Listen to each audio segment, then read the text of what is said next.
Coupe d'Afrique des Nations, ce n'est pas que du foot, c'est aussi des enjeux immenses que vous ne réalisez pas. Et je vous en parle maintenant.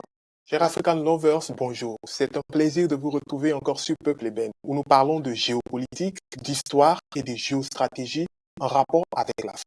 N'hésitez surtout pas à laisser un pouce sur nos vidéos et de laisser aussi un commentaire parce que ça fait toujours plaisir de vous lire. Avant tout propos, cette vidéo vous est présentée par notre partenaire TapTapSend. Si vous vivez à l'étranger et vous voulez envoyer de l'argent à vos proches en Afrique, ne cherchez pas plus loin. TapTapSend est le meilleur moyen, fiable, rapide et sécurisé pour envoyer de l'argent de l'Europe, des États-Unis et du Canada à des taux défiant toute concurrence, avec $0 de frais d'envoi bien sûr. Utilisez mon code promo PEUPLEBEN225 et bénéficiez de $10 de bonus pour votre premier envoi sur la Côte d'Ivoire à partir des États-Unis, du Canada, de 5 pounds à partir du Royaume-Uni et de 5 € à partir de l'Europe avec, bien sûr, $0 de frais d'envoi. La 34e édition de la Coupe d'Afrique des Nations se tient en ce moment même dans mon pays, en Côte d'Ivoire, et elle aura lieu jusqu'au 11 février 2024. Il faut dire que toute l'Afrique a les regards tournés vers cette Coupe d'Afrique des Nations qui a, il faut le dire, le mérite d'être l'une des plus, sinon la plus belle CAN de l'histoire selon beaucoup d'experts. En effet, l'excitation autour de cette CAN, les infrastructures et le niveau des matchs, oh my God, finit par confirmer tout cela. La CAN de l'hospitalité tient toutes ses promesses et la fête du football est au rendez-vous. Mais la Coupe d'Afrique des Nations, ce n'est pas seulement que du foot, c'est aussi des enjeux immenses que vous ne réalisez pas. Et je vous en parle maintenant. La dernière fois que la Côte d'Ivoire organisait la Coupe d'Afrique des Nations, c'était en 1984. Cette première CAN a été organisée sous l'égide de Félix Houphouët-Boigny, le premier président de la Côte d'Ivoire, appelé encore le bâtisseur. 40 ans plus tard, Alassane Ouattara fait le même pari, c'est-à-dire d'organiser la meilleure Coupe d'Afrique des Nations de l'histoire, selon ses propres dires, et ainsi de se hisser dans la conscience populaire et nationale comme le successeur, l'image directe d'Houphouët-Boigny, le bâtisseur. Pour ce faire, il met des moyens immenses sur pied, 1000 milliards de francs CFA injectés par les autorités pour construire 4 stades flambant neufs avec des infrastructures routières à travers tout le pays pour faciliter le déplacement. L'organisation de la CAN est directement mise sous la direction du Premier ministre Begré Mambé, qui n'est pas un inconnu dans l'organisation d'événements sportifs. Il a été aux commandes de l'organisation des Jeux de la francophonie. Sa nomination en tant que Premier ministre et ministre des Sports et du cadre de vie facilite la prise de décision et le décaissement rapide de fonds pour des actions de financement rapide. Le président Ouattara, dans son plan de sublime Côte d'Ivoire, a affirmé qu'il voulait faire de son pays l'une des 5 destinations les plus visitées d'Afrique. Une vidéo nommée Côte d'Ivoire, venez voir, dépeint bien la vision du président pour son pays. Côte d'Ivoire, venez voir. Venez voir un pays à l'hospitalité légendaire. Un pays riche de sa diversité, qui a foi en l'avenir. Un peuple accueillant.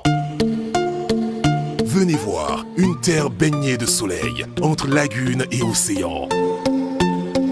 Une nature riche et authentique. Des villes historiques pittoresques. Venez voir un pays où la croissance économique est parmi les plus fortes au monde. Un pays à fort potentiel agricole, premier producteur mondial de cacao et d'anacarde. Premier portonnier d'Afrique, un pays résolument engagé dans la transformation structurelle de son économie.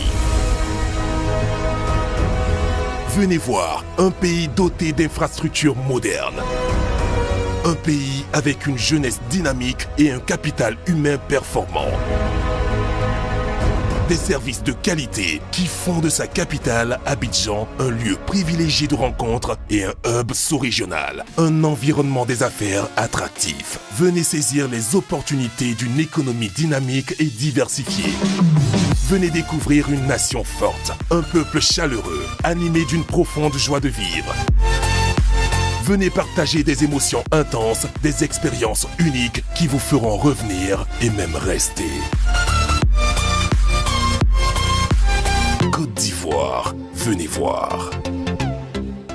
En plus donc de routes, de ponts, de stades et de centres d'entraînement, de nouveaux cadres de vie tels que des restaurants, des hôtels et des centres de loisirs ont vu le jour à travers tout le pays. Le pays est donc en phase de tenir ses paris grâce à la compétition. La Coupe d'Afrique des Nations présente ou représente une belle économie pour la Côte d'Ivoire. L'organisation de l'événement génère des retombées financières importantes, notamment à travers le tourisme, les infrastructures et les industries connexes. Cependant, ces bénéfices doivent être équilibrés avec les coûts d'organisation et les investissements nécessaires pour garantir le succès de l'événement. De plus, la performance de l'équipe nationale et du niveau de jeu peuvent avoir un impact sur l'économie en influençant le moral des consommateurs et en stimulant la consommation. Ceci dit, le niveau de jeu de cette CAN surpasse déjà tous les pronostics qui la voient déjà comme la CAN plus folle de l'histoire avec tous ses rebondissements et vient mettre la cerise sur le gâteau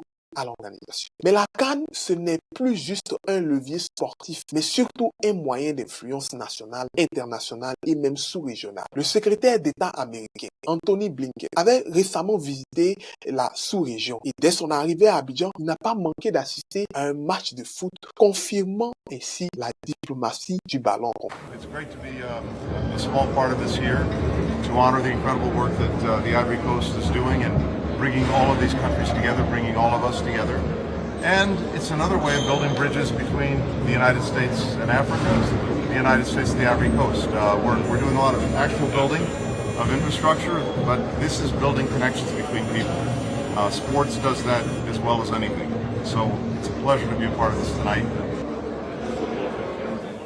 Ensuite, à travers cette CAN, la Côte d'Ivoire veut réaffirmer encore une fois de plus son rayonnement et sa puissance sous-régionale. La CAN, c'est aussi un moyen pour la Côte d'Ivoire de se faire remarquer auprès de ceux qui la connaissent pas. 5000 journalistes sont présentés sur le territoire ivoirien, servant de vitrine de l'organisation. Le gouvernement, à travers la COCAN, le comité d'organisation de la Coupe d'Afrique des Nations, a aussi mis en place des canaux de communication à l'ère du temps à travers les influenceurs des réseaux sociaux qui servent d'écho et de vitrine pour le pays. Ils font la promotion des marques et des sponsors et drainent un grand nombre de personnes. Organiser une CAN en tant que président de la République, c'est se donner les cartes pour une popularité. Et pour les élections, ça peut toujours aider. Les élections présidentielles en Côte d'Ivoire, c'est dans 1 an. Et quoi de mieux pour le président Ouattara qu'une CAN et une CAN bien organisée pour lever sa popularité avant les élections. En plus des enjeux électoraux, c'est aussi le sentiment de fierté nationale dégagé par l'équipe nationale